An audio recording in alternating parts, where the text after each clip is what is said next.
నమస్కారం. జూమ్ సెషన్‌లో పాల్గొన్న ఆత్మ జ్ఞానాభిలాషులకందరికీ కూడా నమస్కారం. ఆత్మాభివందనాలు. అలాగే గురువుగారు పత్రిజీకి కృతజ్ఞతలు. మనందరికీ కూడా ధ్యాన మార్గాన్నిచ్చి, ధ్యాన మార్గం ద్వారా జ్ఞానాన్ని సంపాదించుకోవడానికి అద్భుతమైన మార్గాన్ని ఇచ్చిన గురువు బ్రహ్మర్షి పితామహ పత్రిజీకి, ఇంకా విశ్వంలోని గురువులందరికీ కూడా పంచభూతాలకు, ప్రకృతి శక్తులకు, ప్రకృతి మాతకు, విశ్వమాతకు, పుడమి తల్లికి అందరికీ కూడా ఆత్మాభివందనాలు తెలుపుకుంటూ ఈరోజు మనం స్వాధ్యాయాన్ని మొదలు పెడదాం. ఈ అవకాశం ఇచ్చిన మరి మేడం గారికి, ఇతర పిరమిడ్ మాస్టర్స్ అందరికీ కూడా కృతజ్ఞతలు. మన టాపిక్ విశ్వ చైతన్యం అనే టాపిక్. ఈరోజు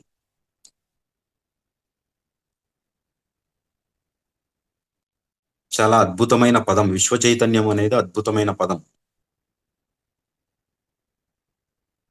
యూనివర్సల్ కాన్షియస్నెస్ అంటారు.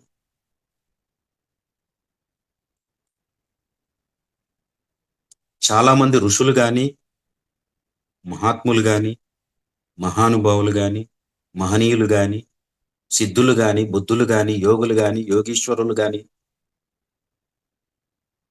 ఋషులు, మహర్షులు, బ్రహ్మర్షులు కానివ్వండి, వీళ్ళందరూ కూడా విశ్వ చైతన్యాన్ని పొందిన తరువాత ఆ జ్ఞానాన్ని ప్రపంచానికి పంచిపెట్టినారు. వీళ్ళు ప్రతి ఒక్కరూ కూడా మనం పురాణాలు తెలుసుకొని ఉంటాము, ఇతిహాసాలు తెలుసుకొని ఉంటాము, భగవద్గీత, భారతము, రామాయణము, ఇటువంటి వాటిలో కూడా కొంత పరిజ్ఞానం ఉంటుంది. ఏది చూసినా కూడా కేంద్రం ఆధ్యాత్మికత అనేది కేంద్రీకృత అంశం.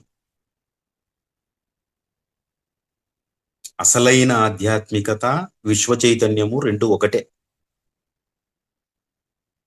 అసలు సిసలైన ఆధ్యాత్మికత అంటే ఒక మానవుడు పరిపూర్ణ మానవుడిగా మారడానికి, విశ్వ చైతన్య స్థాయికి ఎదగాలి అనేది విశ్వ న్యాయము, విశ్వ సూత్రం కూడా. అందుకోసము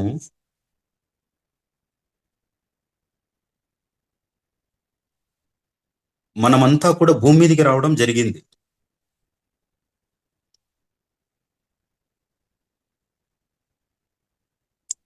ఎనభై 84 లక్షల జీవరాశులు ఉన్నాయి అంటారు. 84 లక్షల జీవరాశులలో మొట్టమొదటి స్థానము మానవుడిచే ఆక్రమించబడింది.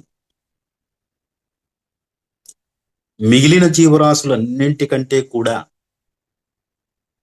ఉన్నతమైన స్థాయిని, ఉన్నతమైన స్థానాన్ని, ఉన్నత స్థితిని చేరుకోగలిగే సామర్థ్యం ఉన్నది ఎవరికి అంటే ఒకే ఒక జీవరాశికి, అది మానవుడు. ఆ మానవుడు 84 లక్షల జీవరాశులలో, అంటే మిగిలిన 83,99,999 జీవరాశుల కంటే ఉన్నతమైన స్థానం. ఆధ్యాత్మికతలో ముఖ్యమైన అంశం ఏమంటే, వీటన్నింటినీ కూడా ఎందుకు కిందికి పెట్టాల్సి వచ్చిందంటే, వాటన్నింటికీ రక్షకుడుగా ఒక మానవుడు మాత్రమే ఉండాల్సిన అవసరం ఉంది. రక్షకుడు అంటున్నాం. ఇది విశ్వ న్యాయము, విశ్వ సూత్రం, యూనివర్సల్ లా అంటారు. This is called universal law, universal consciousness. రక్షకుడు అంటే ఒక దేవుడో, దేవదూతనో, దైవమో అని కాదు ఇక్కడ. ప్రతి ఒక్క మానవుడు రక్షకుడిగా మారాల్సిన అవసరం ఉంది. అంటే మిగిలిన జీవరాశులన్నింటినీ కూడా వాటితో అనుసంధానం ఏర్పరచుకుని ఒక ఉన్నతమైన స్థితికి చేరుకోగలిగితే ఆ మానవుని యొక్క చైతన్యము విశ్వమంతా వ్యాపించి విశ్వ చైతన్య స్థాయిని అందుకుంటాడు. అసలు విశ్వం అంటే ఏమిటి?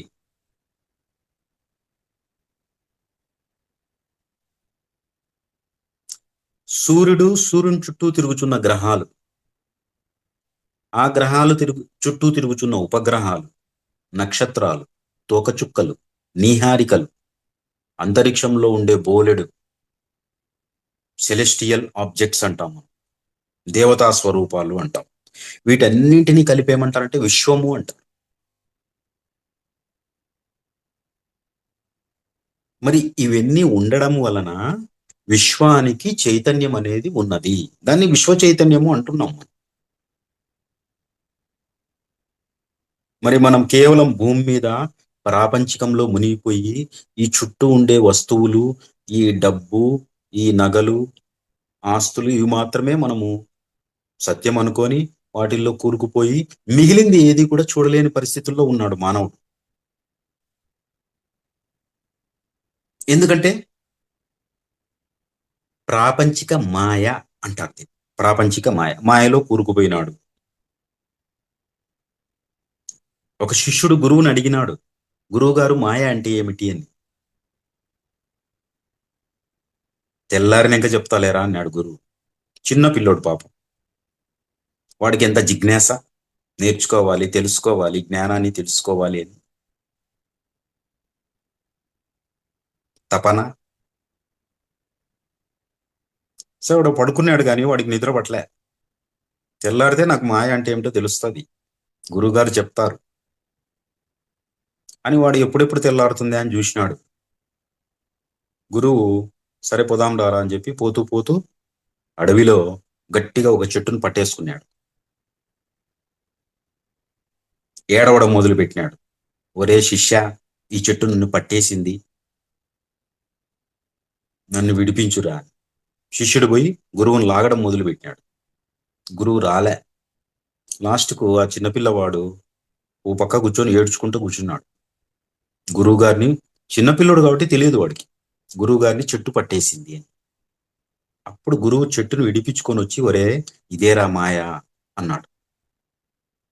చెట్టు నన్ను పట్టుకోలేదు, నేనే చెట్టును పట్టుకున్నాను. ఈ ప్రాపంచికం అనేది మనల్ని పట్టుకోదు, మనమే ప్రాపంచికాన్ని పట్టుకొని ఊగులాడుతూ ఉండిపోతాం. విశ్వంలో మొట్టమొదటిగా జరిగేది సృష్టి. ఈ విశ్వం అంతా కూడా చూసుకుంటే ఒక మహాయంత్రము అంటాం మనం. మహాయంత్రము. ఈ యంత్రానికి ఒక లక్ష్యం ఉంటుంది. ఈ మహాయంత్రానికి ఒక లక్ష్యం ఉంటుంది, ఒక సంకల్పం ఉంటుంది, ఒక ప్రణాళిక ఉంటుంది. ఇక్కడ 3 చెప్పినాం. ఒకటి లక్ష్యము, రెండోది సంకల్పము, మూడోది ప్రణాళిక. లక్ష్యం ఏంది అంటే సృష్టి చేయడం. మనము ఆ సృష్టికర్తను ఏమంటున్నామంటే బ్రహ్మ అంటున్నాం. సృష్టి చేయడం ఇది లక్ష్యం. సంకల్పము ఏమంటే ఈ సృష్టి కొనసాగించడం. సృష్టి చేయడమే కాకుండా ఆ సృష్టిని కొనసాగేటట్లుగా చేయడం. ఆ కొనసాగేదాన్ని ఏమంటున్నామంటే మనం విష్ణువు అంటున్నాం. కొనసాగేటట్లు చేయడమే కాకుండా విశ్వ ప్రణాళికలో వాటిని ప్రవేశపెట్టడం. ఏ జీవరాశినైతే సృష్టి చేస్తున్నామో, ఆ మహాయంత్రం సృష్టి చేస్తున్నదో, ఆ విశ్వము అనే మహాయంత్రం ఏ జీవరాశినైతే సృష్టి చేస్తున్నదో, ఆ సృష్టి అనేది సంకల్పంలో భాగంగా, ప్రణాళికలో భాగంగా జరుగుతున్నది.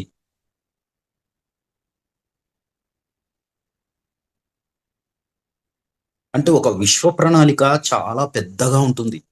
దానికి అనంతము అంటాం, అంతే, ఇంకా వేరే పదం లేదు. అనంతము అంటాం. ఈ అనంతమైన విశ్వములో ఆ విశ్వానికి తనకంటూ ఉండే ఒక ప్రణాళికలో భాగం పంచుకోవడానికి 84 లక్షల జీవరాశులు ఉద్భవించినాయి. ఆ జీవరాశులలో అత్యంత అద్భుతమైన అనుభవాలను పొందడానికి మానవుడు అనేవాడు ఉన్నాడు.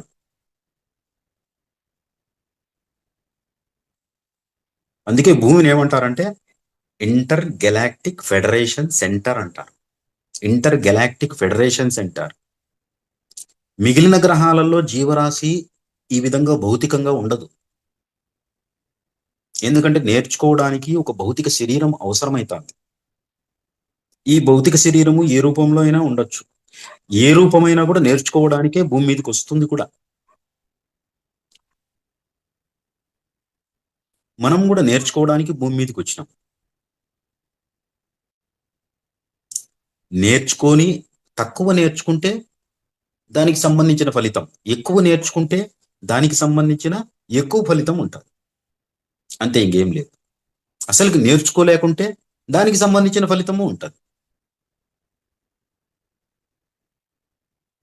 ఏమీ నేర్చుకోలేని వాళ్ళు ఉంటారు,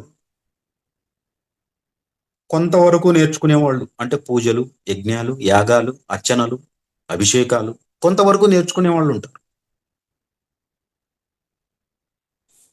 పూర్తిగా నేర్చుకునే వాళ్ళు, పూర్తిగా ఆధ్యాత్మిక రంగములోకి దిగి తన చైతన్యాన్ని, శక్తిని పెంచుకుంటూ విశ్వంతో అనుసంధానం అయ్యి తన యొక్క చైతన్యాన్ని విశ్వ చైతన్యంతో అనుసంధానం చేస్తాడు ఒక ఋషి గాని, మహాత్ముడు గాని, మహనీయుడు గాని. విశ్వ చైతన్యంతో అనుసంధానం చేసినప్పుడు ఏమవుతుందంటే ఇక్కడ ఉండే చైతన్యము విశ్వమంతా వ్యాపిస్తుంది. అప్పుడు ఉన్న స్థితిని ఏమంటారంటే ఏకత్వము అంటారు. ఏకత్వము అంటే విశ్వ చైతన్యము, ఏకత్వము రెండు ఒకటే. విశ్వ చైతన్యము, విశ్వములో ఉండే చైతన్యము, మనిషిలో ఉండే చైతన్యము రెండు ఒకటే. కాకపోతే మనిషిలో ఉండే చైతన్యాన్ని ఆ మనిషి గుర్తుపట్టలేడు. విశ్వంలో ఉండే చైతన్యము సహజంగానే అది తన పని తాను చేసుకొని పోతూ ఉంటుంది. చట్టం తన పని తాను చేసుకుంటూ పోతూ ఉంటుంది అన్నట్లుగా విశ్వం కూడా తన పని తాను చేసుకుంటూ పోతుంటుంది. సృష్టి జరుగుతూ ఉంటుంది, నాశనం జరుగుతూ ఉంటుంది, మధ్యలో కొనసాగుతూనే ఉంటుంది. మనం విశ్వరూపాన్ని చూసినాం సినిమాలలో, కృష్ణుడిది. అన్ని రకాలు ఉంటాయి ఆ విశ్వరూపంలో. సృష్టి జరుగుతూ ఉంటుంది ఒక పక్క, నాశనం అవుతూ ఉంటుంది ఇంకో పక్క. చిన్న పిల్లవాడు యశోదమ్మ నోరు మట్టి తిన్నాడని చెప్పి, మన్ను తిన్నాడని నోరు చూపించమంటే ఆ కృష్ణుడు నోరు తెరిచినప్పుడు 14 లోకాలు కనపడినాయి, విశ్వం అంతా కనపడింది. అప్పటికి ఆమెకు అర్థం కాలే యశోద కదా. అంటే నాలో ఉన్నట్లుగానే విశ్వం మీలో కూడా ఉన్నది అని కృష్ణతత్వం తెలియజేస్తుంది. ప్రతి ఒక్కరిలో ఉంది. నేను మాత్రమే దైవాన్ని అని కాదు అక్కడ. ప్రతి ఒక్క మానవుడిలో, ప్రతి ఒక్క జీవరాశిలో దైవత్వం అనేది ఉంటుంది. ఈ దైవత్వాన్ని ఏ విధంగా బయటికి తీయాలి? మిగిలిన జీవరాశులకు ఆ కెపాసిటీ లేదు, అర్హత కూడా రాలే. మానవునికి కెపాసిటీ ఉంది, అర్హత కూడా ఉంది. కాకపోతే గుర్తుపట్టాల. దాన్ని ఎరుక అంటారు. ఎరుక కన్నా సుఖము లోకమున లేదు, ఎరుక నెరుగకెవనికెరుక లేదే, ఎరుక కెరికే సాటి, ఎరుక కెరికే తత్వము, విశ్వదాభిరామ వినురవేమ అని వేమన ఒక పద్యం చెప్తాడు. ఎరుక, ఎరుకను గురించి అవేర్నెస్ అంటారు. ఎరుకకు ఎరుకే సాటి. ఎరుక కన్నా సుఖము లోకమున లేదు. ఆ ఎరుకను పొందిన వాళ్ళకి తెలుస్తుంది. అందుకే కాన్షియస్నెస్ అంటున్నాం. ఎరుక అంటున్నాం, అవేర్నెస్ అంటున్నాం, స్పృహ అంటున్నాం. వర్తమానంలో ఉంటే చాలు, ఆ ఎరుక ఆటోమేటిక్ గా ఉంటుంది. భవిష్యత్తు గురించి ఆలోచించాల్సిన అవసరం లే, గతం గురించి ఆలోచించాల్సిన అవసరం లే. ఎప్పుడైతే మనిషి నిరంతరము వర్తమానంలో ఉంటాడో అప్పుడు ఆటోమేటిక్ గా చైతన్యం అనేది విశ్వ చైతన్యంతో అనుసంధానంలోకి వచ్చేస్తుంది. కదా, ఆలోచించాల్సిన అవసరమే లేదు. ఇంకా వర్తమానంలో ఉండడమే మనకు కష్టమైపోతుంది.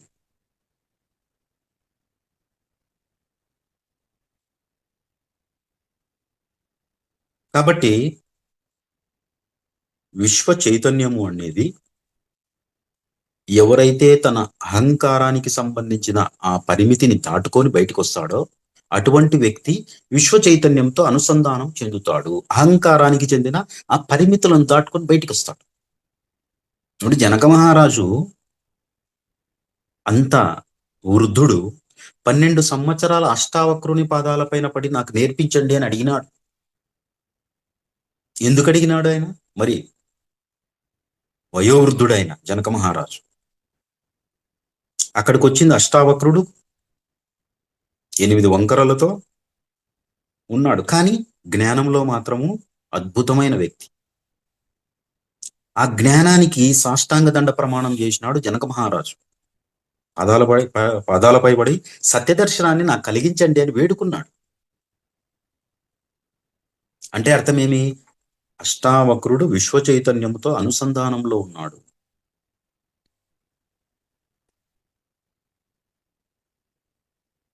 ఎవరైనా కూడా నేర్చుకోవడానికి భూమి మీదకి రావాల్సిందే.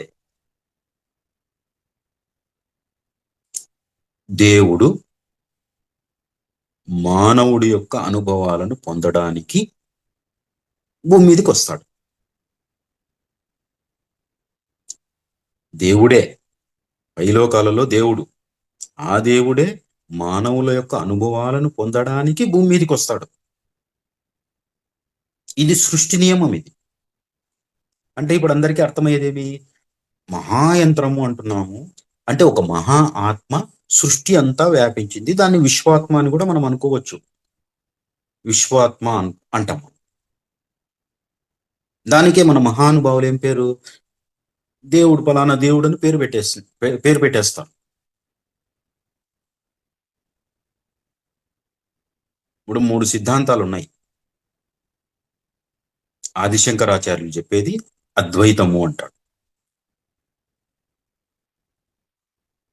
రామానుజాచార్యులు చెప్పేది విశిష్టాద్వైతము అంటాడు. మధ్వాచార్యులు చెప్పేది ద్వైతము అంటాడు.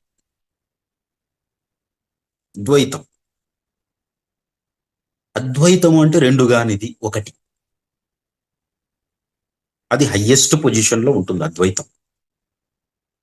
ఆదిశంకరాచార్యులు అంటే నేను దేవుడు ఒకటే, నేను విశ్వం ఒకటే, నేను విశ్వాత్మ ఒకటే, వేరు కానే కాదు. ఎందుకు? ఆయన అనుభవం ఆయనది చెప్పినాడు. Highest experience of Adi Shankaracharya.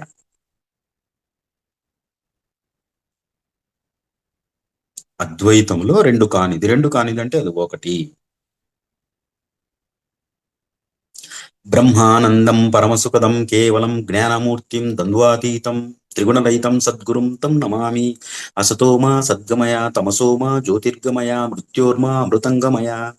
ఇదంతా ఉంది మనకు గురుగీతలో వస్తుంది. గురుగీతలో స్కాంద పురాణం అనుకుంటా, గురుగీతలో వస్తుంది. బ్రహ్మానందం పరమసుఖదం కేవలం జ్ఞానమూర్తిం ద్వంద్వాతీతం త్రిగుణరహితం ఏకం నిత్యం విమలమచలం సర్వదీ సాక్షిభూతం భవాతీతం త్రిగుణరహితం సద్గురుం తం నమామి. ఈ విధంగా వస్తుంది. అంటే విశ్వ చైతన్యం దగ్గరికి మనల్ని తీసుకుపోయే వ్యక్తి ఎవరంటే గురువే. బ్రహ్మానందం అంటే ఆయన తపస్సు వలన అనంతమైన ఆనందంలో మునిగిపోయింటాడు, నిరంతరము ఆనందంలో ఉండిపోయింటాడు. బ్రహ్మానందం బ్రహ్మ సాక్షాత్కారం వలన అతనిలో వచ్చిన ఆనందం.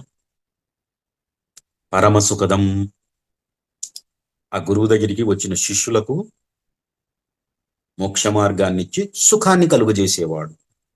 కేవలం జ్ఞానమూర్తిం జ్ఞానాన్నే రూపముగా దాల్చినవాడు. ద్వంద్వాతీతం రెండు లేవు అక్కడ, ఒకటే, రెండిటికి అతీతము, మంచి చెడు లేదు, ఆ రెండిటికి అతీతంగా ఉంటాడు. పుట్టుక మరణము లేదు, ఆ రెండిటికి అతీతంగా ఉంటాడు. మిత్రుడు శత్రువు లేదు, ఆ రెండిటికి అతీతంగా ఉంటాడు. జ్ఞానము అజ్ఞానము లేదు, ఆ రెండిటికి అతీతంగా ఉంటాడు. చంచలము నిశ్చలము లేదు, ఆ రెండిటికి అతీతంగా ఉంటాడు. చలి ఎండ అనేది లేదు, ఆ రెండిటికి అతీతంగా ఉంటాడు. ద్వంద్వాతీతం, త్రిగుణరహితం. ఇది మళ్ళా ఇక్కడ ఏకం, నిత్యం, ఏకం, విశ్వము ఆ గురువు ఇద్దరు ఒకటే. నిత్యం ఎప్పటికీ కూడా, విమలమచలం మలనము లేని, మలినం లేనివాడు.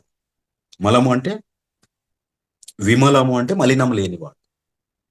అచలము, చలనం అంటే, అచలనము అనేది ఎక్కడొస్తుందంటే మనకు స్థిత ప్రజ్ఞత్వము అని చెప్పుకోవచ్చు.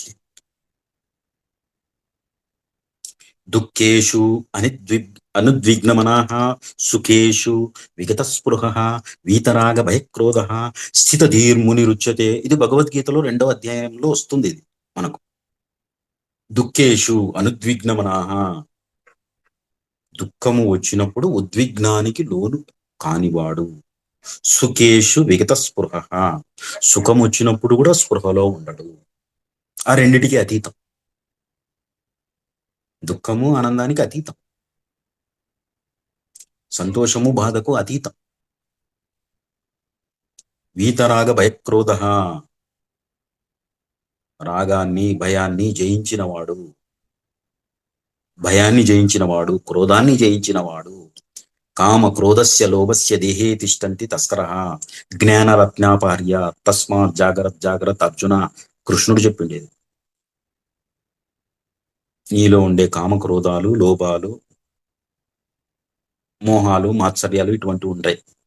కామ క్రోధస్య లోభస్య దేహే తిష్టంతి తస్కరః, దేహంలో ఉండి దొంగిలించడానికి రెడీగా ఉంటాయి. దేనిని?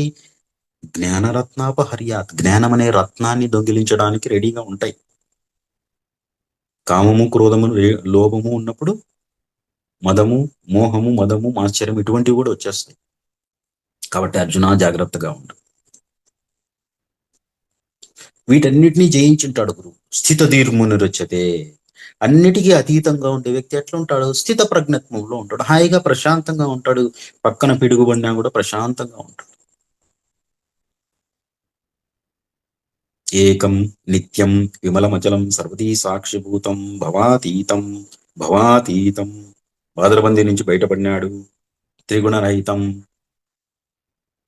తమో గుణము, రజోగుణము, సత్వగుణము ఈ మూడింటికి అతీతంగా ఉన్నాడు. సద్గురుం తం నమామి. అటువంటి గురువు సద్గురువు అంటారు.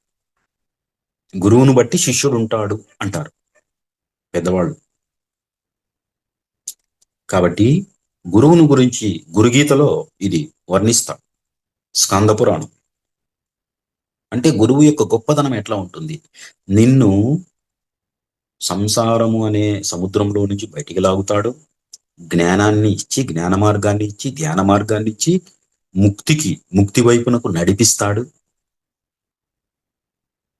నీలో ఉండే మలినాన్నంతటిని తీసేస్తాడు, నిన్ను శుద్ధి చేస్తాడు. అది సామధాన భేద దండోపాయాలు కూడా ఉపయోగిస్తాడు గురువు రకరకాలుగా.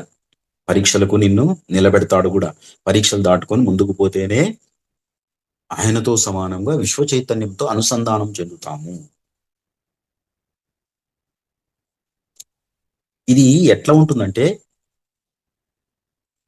విశ్వము ప్రణాళిక అన్నాం మనం. ఈ ప్రణాళికలో మనల్ని అందరినీ కూడా భాగస్థులుగా చేసింది. మన కుటుంబంలో మనం భార్య, భర్త, బిడ్డలు, ఇంకా ఎవరన్నా ఉంటే వాళ్ళు అంత ఒక కుటుంబంగా ఏర్పడినారు. అంటే నువ్వు ఈ జన్మలో తల్లి పాత్రను పోషిస్తావా? పోషించు. లేదు, తల్లి పాత్రను పోషించలేని స్థితిలో ఉంటావా? అది కూడా నీ అనుభవమే. అదేవిధంగా తండ్రి పాత్రను పోషించగలవా? పోషించలేవా? అది కూడా అనుభవమే. బిడ్డల పాత్రను పోషించగలవా? పోషించలేవా? అది కూడా అనుభవమే. వీటిని ఏమంటారంటే విశ్వ ప్రణాళికలో భాగం. నేర్చుకోకపోతే కష్టం ఉంటుంది అంతే. నేర్చుకునే కొద్దీ కష్టం తగ్గుతుంది.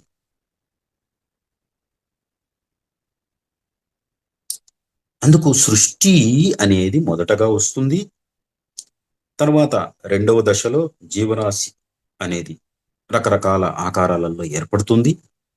ఏర్పడమే కాకుండా ఒక జీవరాశి ఇంకొక జీవరాశితో పోరాడుతూ ఉంటుంది. అంటే బలముగా ఉండే జీవరాశి బలహీనంగా ఉండే జీవరాశిని అంతం చేస్తూ పోతూ ఉంటుంది. ఇదంతా మనం చూసినాం సైన్స్ లో.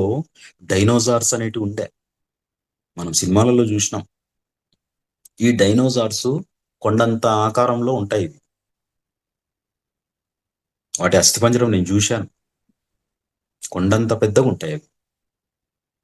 ఆ జాతి అంతరించింది. రకరకాల మార్పులు ఎన్నో లక్షల కోట్ల సంవత్సరాలు జరుగుతానే ఉంది సృష్టి.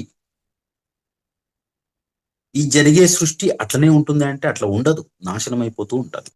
కొన్ని జీవులు అంతరించిపోతూ ఉంటాయి. బహుశా వాటికి భూమి మీద అనుభవాలు అక్కర ఉండకపోవచ్చు, నేర్చుకునేది ఏమీ లేకపోవచ్చు. కానీ మానవునికి మాత్రమే ఎప్పటికీ ఉంటుంది. అందుకే భూమిని ఇంటర్ గెలాక్టిక్ ఫెడరేషన్ సెంటర్, అంతర్విశ్వ వినిమయ సమాచార ప్రసార ప్రసరణ కేంద్రము అంటారు. దీనికంటే ఇంగ్లీష్ లో చెప్పడమే best. Intergalactic federation centre, అంతర్విశ్వ. అది చూడు, విశ్వము అంటే నేను ఒకటి చెప్పడం లే, అంతర్విశ్వ. ఎన్నో విశ్వాలు, కొన్ని కోట్ల విశ్వాలు ఉన్నాయి. మనం ఏదో ఒక సూర్య కుటుంబం తీసుకుంటాము, ఈ సూర్య కుటుంబంలో గ్రహాలు కొన్ని తీసుకుంటాము. ఈ గ్రహాలలో భూమి అనే గ్రహము, ఈ భూమి అనే గ్రహంలో మన ఊరు, మన ఊర్లో ఒక చిన్న ప్రాంతము, ఆ ప్రాంతంలో మన ఇల్లు, మన ఇంట్లో ఆ ఇంట్లో మనము. ఎంత అది మన పరిమాణం ఎంత, ఈ విశ్వంలో మన పరిమాణం ఎంత. కానీ ఎగిరెగిరి పడుతుంటాడు మానవుడు, నేర్చుకునేది ఏముండదు. మనము గమనిస్తూనే ఉంటాం, ఆధ్యాత్మికతలో ఎంతమంది ఉంటున్నారు, అసలైన ఆధ్యాత్మికతలో ఎంతమంది ఉంటున్నారు. ధ్యానేన ఆత్మని పశ్యంతి కేచిత్ ఆత్మాన అన్యే సాంఖ్యేన యోగేన కర్మయోగేన చాపరే, భగవద్గీతలో. సూక్ష్మ బుద్ధి గలవాడు ధ్యాన యోగాన్ని ఆశ్రయిస్తాడని కృష్ణుడు అర్జునునితో చెప్తాడు. ఆ విధంగా లేనివాడు సాంఖ్యయోగమో కర్మయోగమో ఇంకోటి ఉంటుంది. అన్ని అనుభవాలే, అన్ని నేర్చుకోవడానికి మెట్లు అన్ని కూడా. అందుకు సూక్ష్మ బుద్ధి. ధ్యానేన ఆత్మని పశ్యంతి కేచిద్ ఆత్మన అన్యే సాంఖ్యే కర్మయోగేన చాపరే. యా యోగాన్నైనా కూడా మనం పాటించవచ్చు, నేర్చుకునేది ముఖ్యం ఇక్కడ. అయితే ఒకటి పూర్తిగా నేర్చుకున్న తర్వాతనే ఇంకొక దానికి మనం పోతాం. ఇప్పుడు రెండవ దశలో జీవులు ఒకదాంతో ఒకటి అంతర్యుద్ధాలు చేసుకుంటూ నాశనం కావడము, వాటి సంతానోత్పత్తి రెండు ఉంటాయి. మూడవ దశలోకి వచ్చేటప్పటికి ఆ జీవులు, ఆ జీవి మానవుడు కూడా కావచ్చు. అరే ఇంతకు ముందంతా కూడా యుద్ధాలు చేసుకున్నాము, పోరాడినాము, ఏమీ తెలియలేదు, దుఃఖంలో కూరుకుపోయినాము, బాధల్లో ఇరుక్కుపోయినాము, ఏమీ తెలియలేకపోయా. ఇప్పుడు ప్రశాంతత అనేది కరువైంది. మరి ప్రశాంతతని ఎలా పొందాలి, ఇది మూడవ దశ అని ఆలోచిస్తాడు. ప్రశాంతత లేదు. ఎంతో మంది రాజులు ఎంతో పెద్ద రాజ్యము, రాజ్యాలను జయించే శక్తి, ధన ధనభాండాగారము, ఖజానా, అన్ని సైన్యం అన్ని ఉన్నప్పటికీ కూడా ప్రశాంతత లేక మరణకాలం చాలా హీనంగా ఉండడం అనేది చాలా జరిగినాయి. ఇట్లాంటివన్నీ కూడా ఇప్పుడు కూడా వాట్సాప్ లో ఒకటి వచ్చింది, రేమండ్స్ అధినేత, కోట్ల ఆస్తులు ఉన్నాయి రేమండ్స్. మనం ఆ బట్టలు కొనుక్కొని వేసుకుంటుంటాం. ఈ రేమండ్స్ అధినేత కొడుకు మీద విపరీతమైన ప్రేమతో ఆస్తులన్నీ రాసిచ్చేసినాడు. వాడు తరిమేసినాడు తండ్రిని. మరి ఒకప్పుడు ఎంత గొప్ప బతికినాడు ఆయన. ఇప్పుడు కనీసం ఇల్లు కూడా లేదు కదా. అంటే బాదరబందీ అంటారు దీన్ని. అక్కడ మనకు గురుగీతలో భవాతీతం అన్నాడు. అంటే బాదరబందీ నుంచి బయటపడిన వాడు, ఇక్కడ బాదరబందీలో ఇరుక్కుపోయిన వాడు. ఎప్పుడైతే బాదరబందీలో ఇరుక్కుపోయి ఉంటాడో కష్టాలు తప్పవు. ఏమి నేర్చుకోలే. చాలా డబ్బులు ఉన్నాయి, ఆస్తులు ఉన్నాయి, పైగా రాగం. రాగం అంటే అనురాగం, బిడ్డల మీద ప్రీతమైన ప్రేమ, చుట్టూ ఉండే వాళ్ళ పైన, కుటుంబంలో ఉండే వాళ్ళ మీద. ఆ ప్రేమతో ఏమైంది, బాదరబందీ నుంచి బయటపడలేకపోయినాడు. ఎంతకాలమని పూజలు చేస్తారు, ఎంతకాలమని అర్చనలు, అభిషేకాలు ఇవన్నీ జరుగుతుంటాయి. వాటి వల్ల విశ్వ చైతన్యము అనే దాంతో అనుసంధానం కుదురుతుందే. అందుకు మానవుడు ప్రతి ఒక్కటి నేర్చుకోవడానికి వస్తాడు. ఆ పీరియడ్, ఆ కాలం నేర్పించేది ఎవరంటే విశ్వమే. ఏం నేర్పిస్తుందంటే విశ్వ హృదయంలో నుంచి కొన్ని సంకేతాలు భూమి మీదకి వస్తూ ఉంటాయి.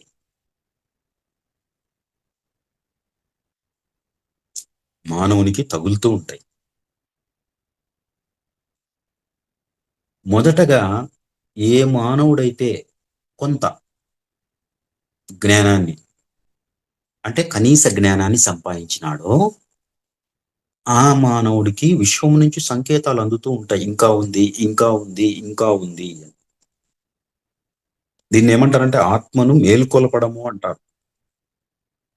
ఆత్మను మేల్కొల్పడం. నిద్రపోతుంటది ఆత్మ. 800-900 మిలియన్లు జనాభా ఉంది భూమి మీద. వీళ్ళల్లో ఎంతమంది ఆత్మను మేల్కొల్పినారు అనేది ముఖ్యమైన ప్రశ్న. చూస్తూ ఉన్నాం ప్రతి ఒక్కరికి కూడా. భారతదేశంలో అని కాదు కానీ పాశ్చాత్య దేశాలలో నిద్ర పట్టని వాళ్ళు సుమారుగా 60% ఉన్నారు. రాత్రిపూట నిద్ర కూడా సరిగా పోలేని వాళ్ళు. డాక్టర్స్ చుట్టూ తిరుగుతూ స్లీపింగ్ టాబ్లెట్స్ వేసుకొని నిద్రపోతున్నారు. ఇంకా వాళ్ళు ఎప్పుడు ఆధ్యాత్మికత లేకొచ్చేది, తెలుసుకునేది ఎప్పుడు, ఆత్మ మేల్కోవడం ఎప్పుడు, ఆత్మకు సంబంధించిన ఎరుక ఎప్పుడు సంపాదిస్తారు? అందుకు విశ్వము ఏం చేస్తుంది, అప్పుడప్పుడు సంకేతాలు ఇస్తూ ఉంటుంది, భూమి మీదకి పంపిస్తూ ఉంటుంది. ఆ సంకేతాలను ఎవరైతే గ్రహిస్తారో వాళ్ళు ఆత్మను మేల్కొల్పడానికి వాళ్ళ లోపల ఏదో ఒక రకమైన స్పృహ కలుగుతుంది.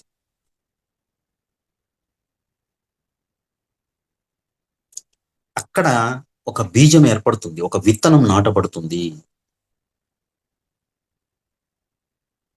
విత్తనము నాటబడుతుంది. ఆత్మ మేలుకోవడం. రెండోది, ఎప్పుడైతే మేలుకున్నాను అనేది నేను మర్చిపోయినాను, ఆత్మ మేల్కొల్పబడింది, కానీ బాదరబందీలో ఉన్నాం కాబట్టి, ప్రాపంచికంలో ఉన్నాం కాబట్టి మళ్ళీ మర్చిపోవడం జరుగుతుంది. అందుకోసం విశ్వం ఏం చేస్తుందంటే మళ్ళీ స్ఫూర్తినిచ్చేది ఏదైనా పంపిస్తుంది. లేదంటే ఒక కష్టాన్ని.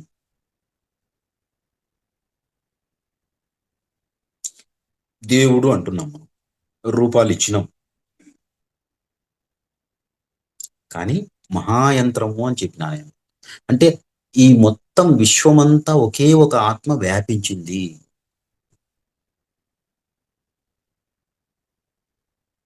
ఆదిశంకరాచార్యులు అద్వైతము అంటే, ఈయన విశిష్టాద్వైతంలో ఆ దేవుడే ఆ విధంగా వ్యాపించినాడు. ఆ దేవుని శరీరమే ఆత్మ, ఈ ఆత్మలో మనమంతా ఉన్నాము అంటాడు ఆయన. ఎవరు?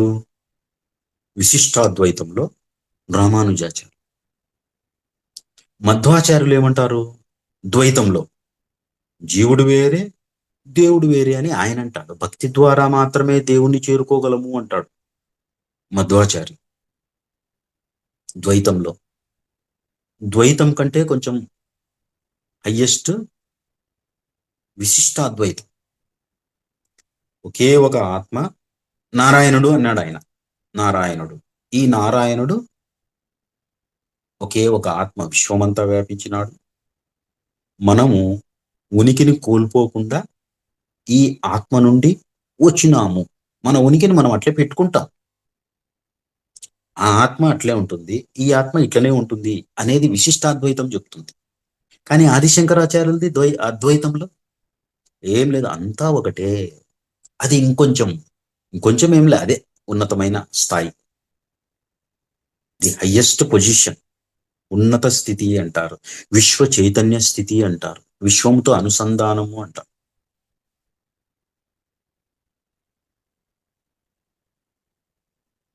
ఎప్పుడు అంత గొప్ప స్థాయికి చేరుకోగలిగే సామర్థ్యం మానవునికి ఉన్నప్పటికీ కూడా బీజం దగ్గర ఆగిపోతున్నాడు మానవుడు. ఒక మొలక ఆత్మకు సంబంధించిన స్పృహ వచ్చింది, కానీ మళ్ళీ అటువైపు. బయట దేవుడున్నాడు, నేను దేవుణ్ణి ముక్కుంటాను, దర్శనం చేసుకుంటాను, 6 గంటలు, 20 గంటలు, 24 గంటలు క్యూలో నిలబడతాను, లడ్డు తీసుకొని బయటకు వస్తాను, ఆనందం. ఎంత బాగా అయిందో నాకు దర్శనం. ఒకవేళ ఎవరూ లేనప్పుడు మళ్ళీ పోతారు. చలికాలంలో అయితే దాదాపు తక్కువగానే ఉంటారు కొండపైన. రెండోసారి చేసుకున్నా దర్శనము, మూడోసారి కూడా చేసుకున్నా, ఎంత పుణ్యమో అంటుంటారు చాలా మంది. కానీ విశ్వ చైతన్య స్పృహ అనేది వాళ్ళలో ఎప్పుడు కలుగుతుంది? ఇప్పుడు వెంకటేశ్వర స్వామి ఒక విశ్వం అంతా వ్యాపించిన ఆత్మ. ఈ ఆత్మ నుండి ఒకవేళ మనం వచ్చినాము అనుకున్నా, మనం అంశాత్మలుగా లెక్కిస్తాం. గోధుమ పిండితో ఒక పెద్ద ముద్ద తయారు చేస్తారు, దాంట్లో నుంచి ఒక చిన్న ముద్ద బయటికి తీస్తారు. ఆ పెద్ద ముద్దను పూర్ణాత్మ అనుకుంటే, ఈ చిన్న ముద్దను అంశాత్మ అనుకుంటారు. ఒక చపాతి చేస్తారు, ఈ చిన్న ముద్దను మళ్ళీ దాంతో కలపచ్చు, మళ్ళీ కలిసిపోతుంది దాంట్లో. అంటే భూమి మీదకి వచ్చిన మానవుడు ఎక్కడి నుంచి అయితే వచ్చినాడో, ఏ విశ్వంలో నుంచి అయితే వచ్చినాడో, అదే విశ్వముతో కలిసిపోవడానికి ఎప్పటికీ కూడా అవకాశం ఉంటుంది. సచిదానందము అంటాం. సత్యము, చైతన్యము, ఆనందం మూడు ఉంటే అది సచ్చిదానంద స్వరూపము అంటాం. సత్యము అంటే ఉన్నది ఉన్నట్లుగా. మానవుడే జీవుడే దేవుడు, ఆదిశంకరాచార్యులు చెప్పండి. దేహమే దేవాలయం, దేహమే దేవాలయం. అంటే భూమి మీద ప్రతి మానవుడు కూడా ఒక నడుస్తున్న దేవాలయం. ఈ నడుస్తున్న దేవాలయంలో గర్భగుడిలో ఆత్మగా దైవం ఉంది. ఈ ఆత్మ ఇంతింతై వటుడింతై అన్నట్లుగా విశ్వమంతా వ్యాపించగలిగే సామర్థ్యము ఉంది. విశ్వములో విశ్వ చైతన్యంతో పూర్తిగా అనుసంధానంలోకి వెళ్ళిపోయే సామర్థ్యము ఉంది. అందుకే యోగము అంటారు. యోగం అంటే కలయిక. మామూలుగా సింపుల్గా చెప్పినప్పుడు నీ మనస్సు నీ శరీరంతో ఉండాలి అని చెప్తాం. అది చిన్నగా తక్కువగా అర్థం చేసుకునే వాళ్లకు అట్లా చెప్పేస్తాం. శరీరం ఎక్కడ ఉందో అక్కడ మనసు ఉండాలి, అది యోగం. ఇంక కొంచెం లోతుగా పోతే నిరంతరము ఆత్మకు సంబంధించిన స్పృహతో ఉండడము అని చెప్తాం, అది యోగం. ఇంకా లోతుగా పోతే విశ్వ చైతన్యముతో అనుసంధానము చెందడము అంట. అంటే ఆ లోతుకు అంతం లేదు, అనంతము.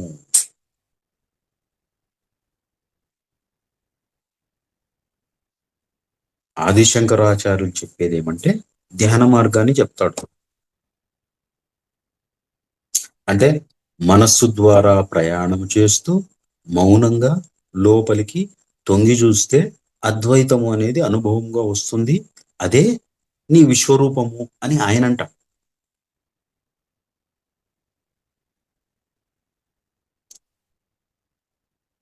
రామానుజాచార్యులు నువ్వు కళ్ళు మూసుకొని ఉంటే దేవుణ్ణి చూడగలవు, మానసిక దర్శనాలు చేసుకోగలవు.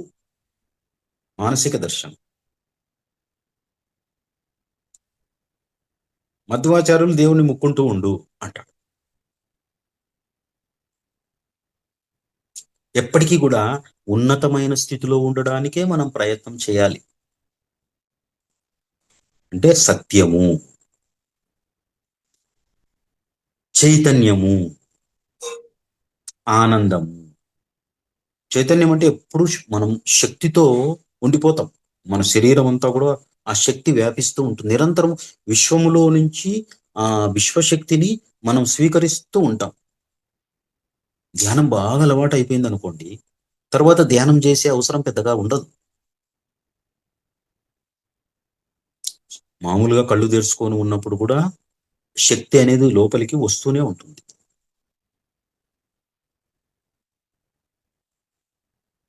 మనసశ్చ ఇంద్రియాణంశ్చ ఏకాగ్రం తప ఉచ్యతే తత్శ్రేయ సర్వధర్మాణం సధర్మ పరమసుతః.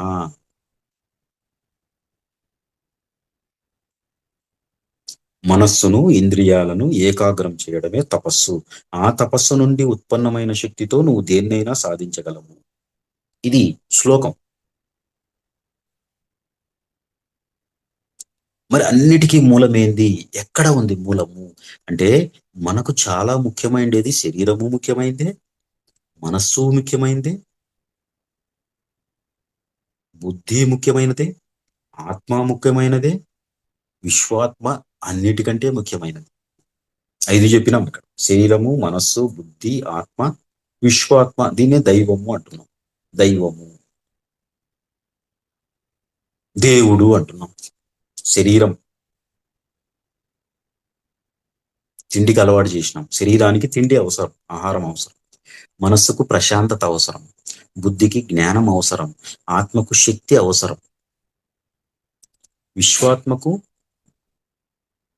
లయం కావడం అనేది అవసరం. అరే నువ్వు నేను ఒకటే అంటుంది విశ్వాత్మ. నువ్వు నేను ఒకటే. నేను చెప్పింది నువ్వు విన్నావనుకో, ఏదో ఒక రోజు నాతో పాటు కలిసిపోతావు అంటుంది విశ్వాత్మ. అంటే విశ్వ హృదయములో నుంచి వచ్చే ఆ సంకేతాలను మనం స్వీకరించగలిగే కెపాసిటీ ఉంటే, అది ఎప్పుడు వస్తుంది అంటే కళ్ళు మూసుకొని గమ్మున కూర్చోగలిగితే. 1 గంటనో 2 గంటలో 3 గంటలో కూర్చోవాలి. మహానుభావులు మహాత్ములైతే వాళ్ళు పెద్దగా అవసరం లే. సద్గురు చెప్తాడు, జగ్గి వాసుదేవ్. ఎక్కువ ఆయనకు ధ్యానం అవసరం లేదంట. కొన్ని సెకండ్లు కూర్చుంటే చాలు ఆయన ధ్యానంలోకి. అంటే శక్తి వచ్చేస్తుంది ఆయనకి. మరి అంత ఉన్నతమైన స్థాయిలో ఉంటారు గురువులు. మరి వాళ్ళతో పోల్చుకున్నప్పుడు మనం ఎంత సాధన చేయాలి? ఎంత సాధన చేస్తే మనము వాళ్ళ స్థాయికి పోయి, వాళ్ళు ఎప్పుడు విశ్వంతో అనుసంధానంలో ఉంటారు. అది వాళ్ళ అనుభవం. ఆ అనుభవం మన దగ్గర లేదు. ఇప్పుడిప్పుడు మనం సాధనలో ఉన్నాము, సాధన జరుగుతూ ఉంది. సాధన ద్వారా, ధ్యానం ద్వారా జ్ఞానము, జ్ఞానము ద్వారా ముక్తి.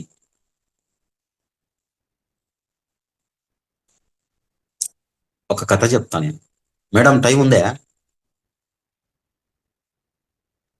లలిత మేడమా? ఉంది సార్, ఉంది సార్. ఉమ్. ఒక పిల్లవాడు ఉంటాడు. ఈ పిల్లవాడు అంటే అడవుల్లో గురుకులాలు ఇవి ఉంటాయి. ఋషులు మహర్షులు వీళ్ళందరూ కూడా వాళ్ళ కుటుంబాలను పెట్టుకొని అక్కడ జీవనం సాగిస్తూ ఉంటారు.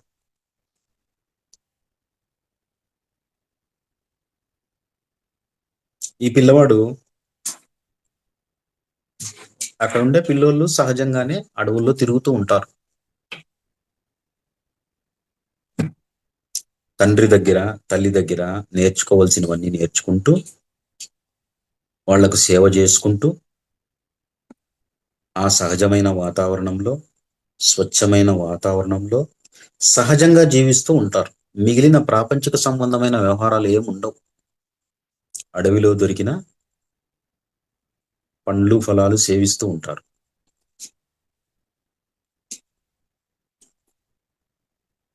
అంటే ప్రకృతితో అనుసంధానంలో ఉంటారు వాళ్ళు.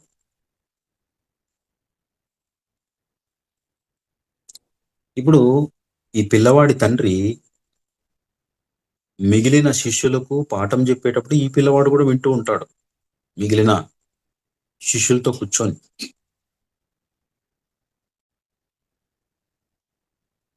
ఒకానొక టైంలో తండ్రి చెప్పింటాడు, బ్రహ్మ అనే పదార్థం గురించి చెప్పింటాడు. బ్రహ్మ పదార్థం, బ్రహ్మ స్వరూపం గురించి చెప్పింటాడు.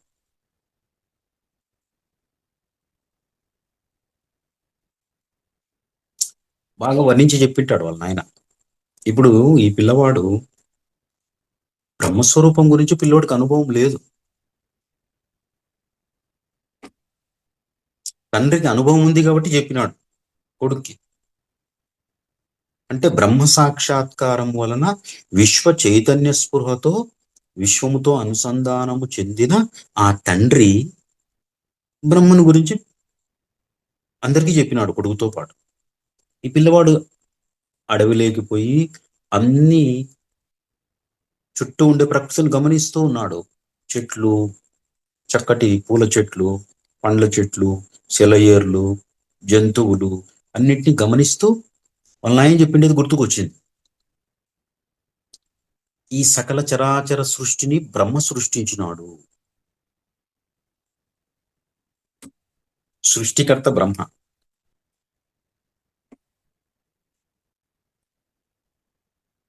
ఋగ్వేదము ప్రజ్ఞానం బ్రహ్మ అంటుంది. ఋగ్వేదం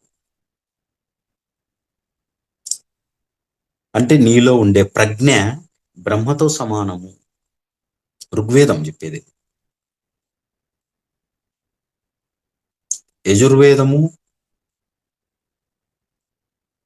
ఋగ్వేదము, యజుర్వేదము, సామవేదము, అధర్మణ వేదం, ఇవి 4 ఉన్నాయి.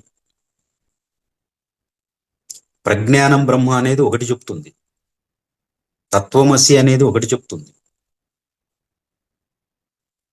అయమాత్మా పరబ్రహ్మ అనేది ఒకటి చెప్తుంది, సర్వం కల్విదం బ్రహ్మ అనేది ఒకటి చెప్తుంది. అన్నీ ఒకటే, అన్నీ ఒకటే.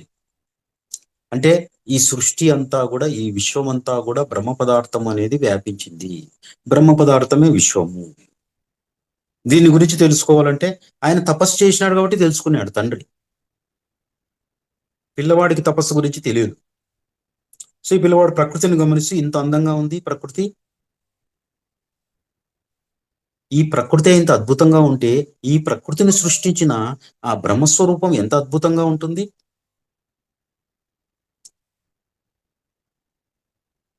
చెప్పింది విన్నారు కానీ దానికి సంబంధించిన అనుభవం లేదు. పరిగెత్తుకుంటూ పోయినాడు తండ్రి దగ్గరికి. తండ్రి, ఈ ప్రకృతి ఇంత అద్భుతంగా ఉంటే ఈ ప్రకృతిని సృష్టించిన బ్రహ్మస్వరూపం ఎట్లా ఉంటుందో అని నాకు తెలుసుకోవాలనుంది అన్నాడు. వాళ్ళ నాన్నకు సంతోషం అయిపోయింది.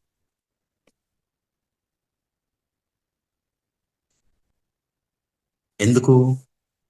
కొడుకు అభివృద్ధిలోకి రావాలి అని తండ్రి, ఎవరైనా ఏ తండ్రి అయినా కోరుకుంటాడు. అడిగేటప్పటికి తండ్రి ఏం చెప్పినాడు, ఒరే నాయనా, ఇది నేను చెప్పినాను కానీ నీకు అనుభవం లేదు. అనుభవం కావాలి, నువ్వు తెలుసుకోవాలి అంటే ఏదో ఒక ప్రాంతం చూసుకో, ఒక చెట్టు కిందనో, ఒక కొండపైనో, కొండ గుహలోనో ఎక్కడో కూర్చో, కళ్ళు మూసుకొని గమ్మున కూర్చో, విచారణ చేసుకో, నువ్వే విచారణ చేసుకో బ్రహ్మస్వరూపం అనేది. తండ్రి చెప్పిన మాటకు వెంటనే కొడుకు వెళ్ళిపోయినాడు. ఏం లేదు, నాకు డబ్బులి, నాకు అక్కడ నీళ్లు ఉండవు, తిండి ఉండదు, అట్లాంటిది ఏం లేదు. తండ్రి మాట విన్నాడు, వెళ్ళిపోయినాడు. కూర్చున్నాడు ఒకానొక చోట, కళ్ళు మూసుకొని కూర్చున్నాడు.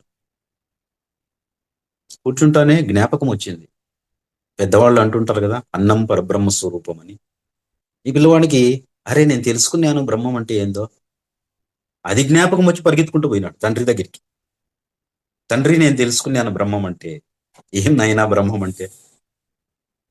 అన్నమే బ్రహ్మము అన్నాడు.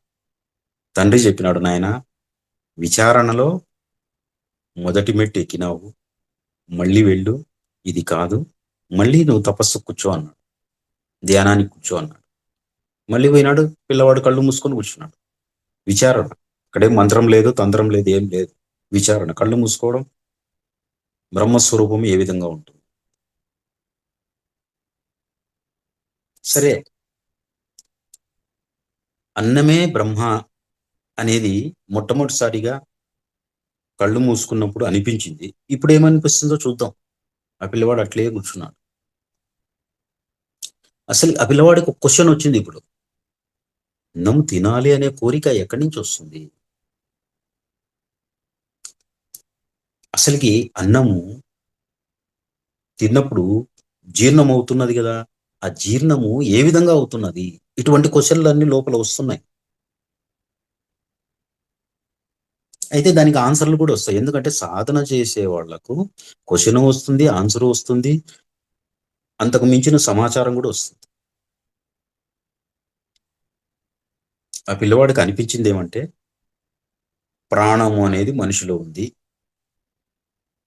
ఈ ప్రాణము జీర్ణం చేస్తుంది, తిన్న ఆహారాన్ని జీర్ణం చేస్తుంది, కాబట్టి ప్రాణమే బ్రహ్మ అని పరిగెత్తుకుంటూ పోయినాడు తండ్రి దగ్గరికి. తండ్రి తెలుసుకున్నాను. ఏం తెలుసుకున్నాను ఆయన? బ్రహ్మం అంటే తెలుసుకున్నాను. ఏమి బ్రహ్మము? ప్రాణమే బ్రహ్మ అన్నాడు. తండ్రికి సంతోషమైంది. సంతోషం నాయన, బానే ఉంది, కానీ ఇది కాదు, మళ్ళీ పోయి మళ్ళీ కళ్ళు మూసుకొని కూర్చో అన్నాడు. మళ్ళీ మూడోసారి పోయినాడు, మళ్ళీ కళ్ళు మూసుకొని కూర్చున్నాడు.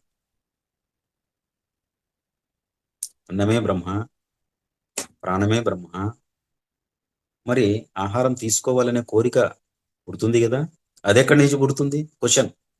కళ్ళు మూసుకున్నప్పుడు కోరికలకు మూలము మనస్సు, మనస్సులో నుంచే కోరిక పుడుతుంది, కాబట్టి మనస్సే బ్రహ్మ. పర్ల పరిగెత్తుకుంటూ పోయినాడు, మనస్సే బ్రహ్మ అన్నాడు. కాదు నాయన, మలబో అన్నాడు తండ్రి.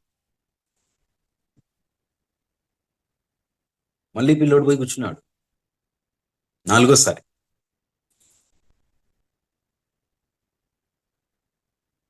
అంటే ఆ కాలంలో ఒకటే ఒక లక్ష్యం, ప్రణాళిక, విశ్వ ప్రణాళికలో భాగంగా ఒక అత్యున్నతమైన చైతన్య స్థితిని పొందిన ఒక గురువు గాని, ఒక తండ్రి గాని, తండ్రి అయితే తన బిడ్డల్ని, గురువు అయితే తన శిష్యుల్ని తన స్థాయికి తీసుకొని పోవాలి అనుకుంటాడు. దాన్ని విశ్వ చైతన్య స్పృహ అంటారు.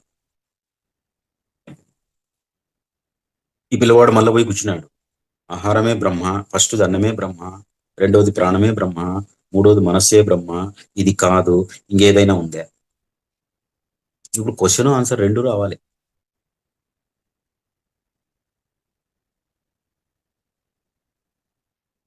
అంటే ఈ మనస్సుకు ఇది మంచి, ఇది చెడు అని చెప్పేది ఎవరు? మనం తింటాము, ఇది మంచి ఆహారము, ఇది చెడు ఆహారం ఎట్లా తెలుస్తుంది? ఇది తినొచ్చు, ఇది తినకూడదు,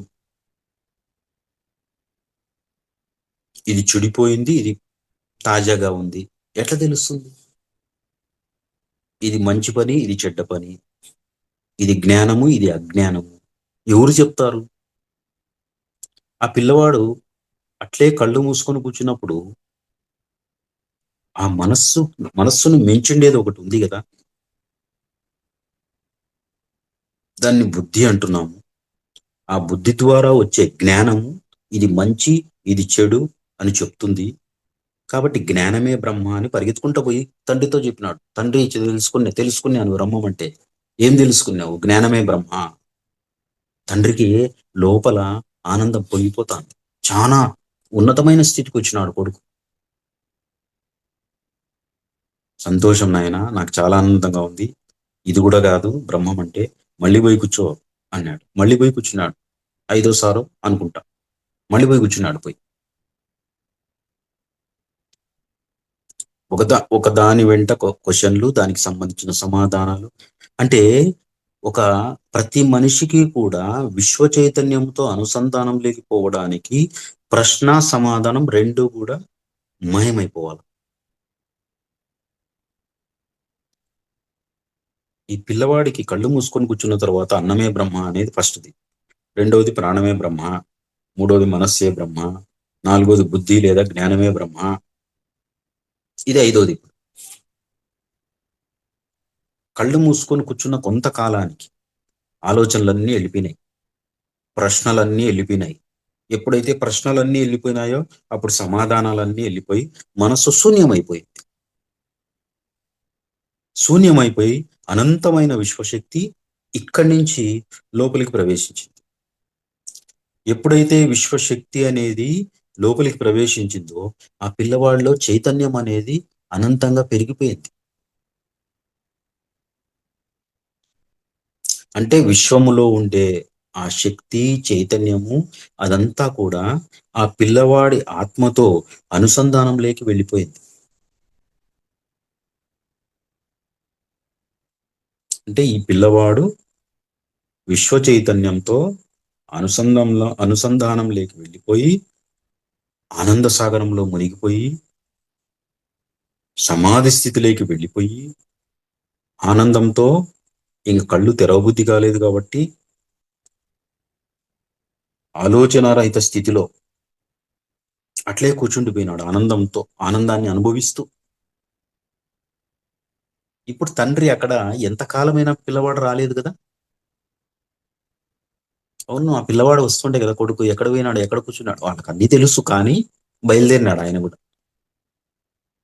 పిల్లవాడు వెళ్ళిన దిశలో బయలుదేరి ఒకానొక చోట పిల్లవాడిని చూసినాడు. చూస్తే ఒక తేజస్సు, ఒక కాంతి ఆ పిల్లవాడిలో పైనుండి కింది వరకు కూడా కాంతి వెలిగిపోతుంది. ఆ పిల్లవాడి చుట్టూ కూడా కాంతి వెలిగిపోతున్నది. అప్పుడు తండ్రికి అర్థమైంది, ఇంకా నా బిడ్డకు బ్రహ్మస్వరూపాన్ని గురించి తెలియజెప్పాల్సిన అవసరం లేదు, వర్ణించాల్సిన అవసరం లేదు. వాడికి ఆ అనుభవం వచ్చేసింది. వాడు విశ్వ చైతన్యంతో అనుసంధానం లేకి వెళ్ళిపోయినాడు అని ఆయన తన దారిలో తాను వెళ్ళిపోయినాడు. అది స్థిత ప్రజ్ఞత్వము అంటారు దాన్ని.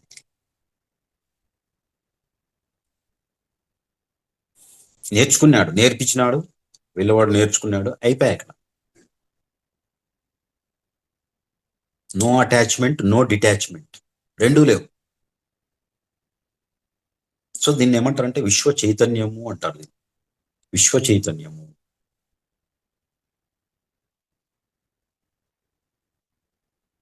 ఈ విశ్వ చైతన్యం అనేది అనుభవంలోకి రావడానికి తమో గుణం నుండి, రజోగుణం నుంచి, సత్వగుణం నుంచి కూడా బయటపడాలి. సత్వగుణము నుండి కూడా 3 స్థితులు కూడా ఉన్నాయి: జాగృతావస్థ, స్వప్నావస్థ, తురీయావస్థ, ఇంకోటి సుషుప్తావస్థ అనుకుంటా. సుషుప్త, జాగృతావస్థ, స్వప్నావస్థ, సుషుప్తావస్థ, తురీయావస్థ. జాగృతావస్థలో స్పృహలో ఉండడం, స్వప్నావస్థలో మానసిక దర్శనాలు వస్తూ ఉంటాయి. స్వప్నం అంటే నిద్రలో వచ్చేదే ఒకటే కాదు, ఇక్కడ మానసిక దర్శనాలు వస్తుంటాయి.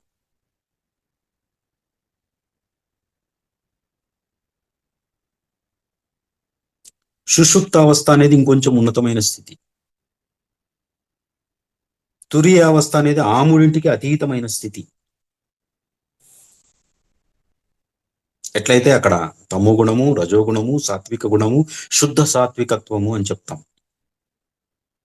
ఇట్లా చెప్పుకుంటూ పోతాం. కాబట్టి విశ్వంలో నుంచి, విశ్వ హృదయంలో నుంచి మనుషుల మీదికి, మనుషుల లోనికి కొన్ని సంకేతాలు లేదంటే అఘాతాలు అంటారు. అఘాతాలు అంటారు. అది కష్టం రూపంలో అన్న రావచ్చు, జబ్బు రూపంలో అన్న రావచ్చు, నష్టం రూపంలో అన్న రావచ్చు, ఏదో ఒక రకంగా రావచ్చు. ఎంత సంపద ఉన్నా ప్రశాంతత లేనోళ్ళు ఉన్నారు. జనక మహారాజుకి జనక మహారాజే మనకి ఎగ్జాంపుల్. అందుకే అంత రాజ్యము, అంత సంపదలు, అంత సుఖాలు, అంత ఆనందాలు, అన్ని సౌకర్యాలు ఉన్నప్పటికీ కూడా ఆ 12 సంవత్సరాల అష్టావక్రుని మీద కాళ్ళ మీద ఎందుకు పడినాడంటే సత్యదర్శనం కోసం. ఎప్పుడైతే సత్యదర్శనం కలుగుతుందో విశ్వంతో అనుసంధానం చెందుతారు. దాన్నే విశ్వ చైతన్యము అంటారు.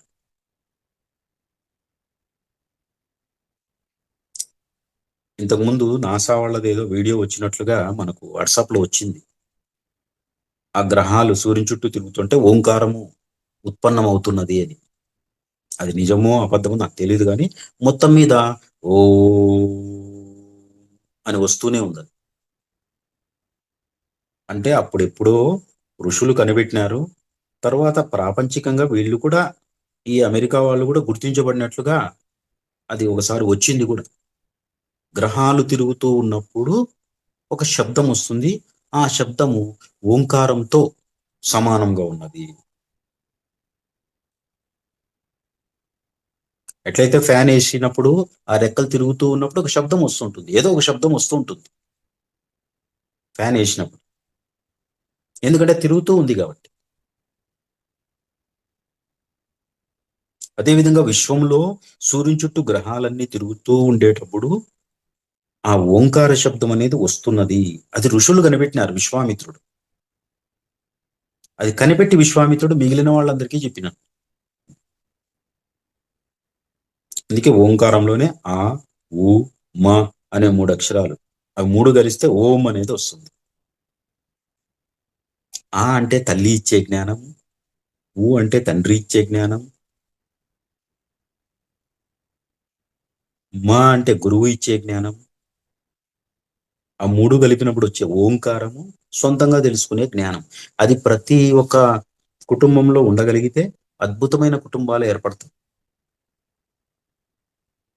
కాకపోతే ఇప్పుడంతా ప్రాపంచకంలో మునిగిపోయినారు కాబట్టి ఎవరూ కూడా ఎవరి మాట వినే సందర్భాలు లేవు, పరిస్థితులు లేవు.